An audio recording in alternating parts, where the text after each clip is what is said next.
नमस्कार बंधू भगिनींनो, आजच्या या व्हिडिओमध्ये आपण जो नवीन टॅक्स स्लॅब डिक्लेअर केला आहे, जो की आर्थिक वर्ष 2025-26 म्हणजेच एप्रिल 2025 ते मार्च 2026 पर्यंत आहे, त्याबद्दल माहिती घेणार आहोत. हा टॅक्स स्लॅब 0 ते 4 लाखांपर्यंत नील असणार आहे. म्हणजे 0 ते 4 लाखाच्या पर्यंतच्या इन्कम वरती कोणत्याही पद्धतीचा टॅक्स लागणार नाही. त्या 4 ते 8 लाखांपर्यंत 5% इतका इन्कम टॅक्स लागेल. 8 लाख ते 12 लाख या उत्पन्नावरती 10% इतका इन्कम टॅक्स लागेल.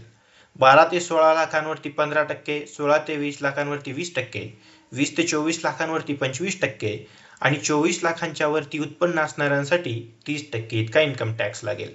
आपण या व्हिडिओमध्येच या साईडला बघू शकता. आपण इथे कॅल्क्युलेट करूया की 15 लाख रुपये उत्पन्न असणाऱ्यांना किती टॅक्स लागेल.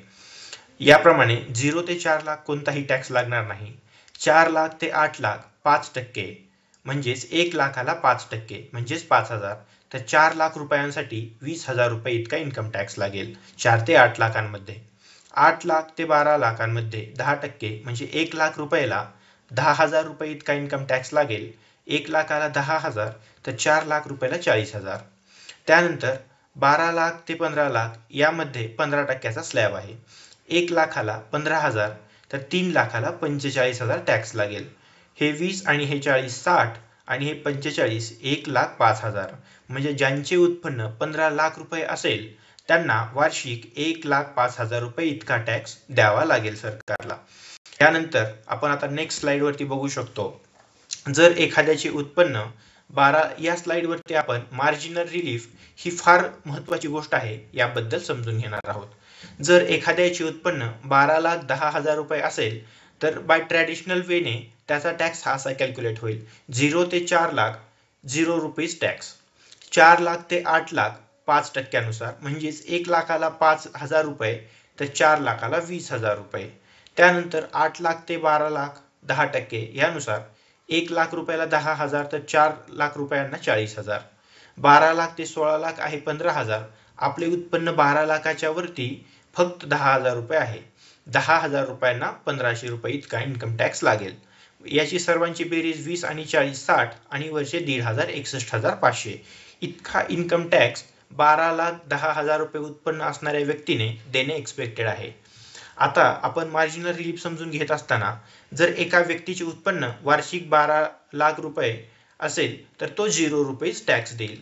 पण जर एका व्यक्तीचे 12,10,000 रुपये वार्षिक उत्पन्न असेल तर त्याला 61,500 रुपये इतका कर द्यावा लागेल. तर आपण आता करानंतरचे उत्पन्न दोन्ही व्यक्तींचे पाहू शकता. ज्यांचे उत्पन्न 12 लाख रुपये आहे ते सरकारला काहीही टॅक्स देत नाहीत आणि त्यांचे टॅक्स किंवा करानंतरचे उत्पन्न निव्वळ उत्पन्न हे 12 लाख रुपये आहे. परंतु ज्यांचे उत्पन्न 12,10,000 रुपये आहे ते सरकारला 61,500 इतका टॅक्स देतात. म्हणजेच 12,10,000 वजा 61,500 आपण यांचे गणित केल्यावरती आपल्याला 11,48,500 हे त्यांचे वार्षिक निव्वळ उत्पन्न होते. म्हणजेच जो व्यक्ती 12,10,000 कमावतोय त्याचे निव्वळ उत्पन्न हे 12 लाख रुपये उत्पन्न असणाऱ्या व्यक्तीपेक्षा कमी आहे. म्हणजेच हा कमवतोय जास्त पण टॅक्सच्या अरेंजमेंटमुळे त्याचे निव्वळ उत्पन्न हे या कमी कमवणाऱ्या व्यक्तीपेक्षा कमी होत आहे. म्हणूनच सरकारने मार्जिनल रिलीफ नावाची कन्सेप्ट डिक्लेअर केली आहे. यानुसार जर तुमचे उत्पन्न 12 लाखाच्या जितके रुपये वर असेल तुम्ही फक्त तितकाच टॅक्स गव्हर्नमेंटला द्यायचा. म्हणजेच ज्यांचे उत्पन्न 12,10,000 आहे त्यांनी सरकारला फक्त 10,000 रुपये टॅक्स द्यायचा. ज्यांचे उत्पन्न 12,20,000 आहे त्यांनी 20,000. याप्रमाणे ज्यांचे उत्पन्न 12,70,000 आहे त्यांनी सरकारला 70,000 रुपये टॅक्स द्यायचा आहे.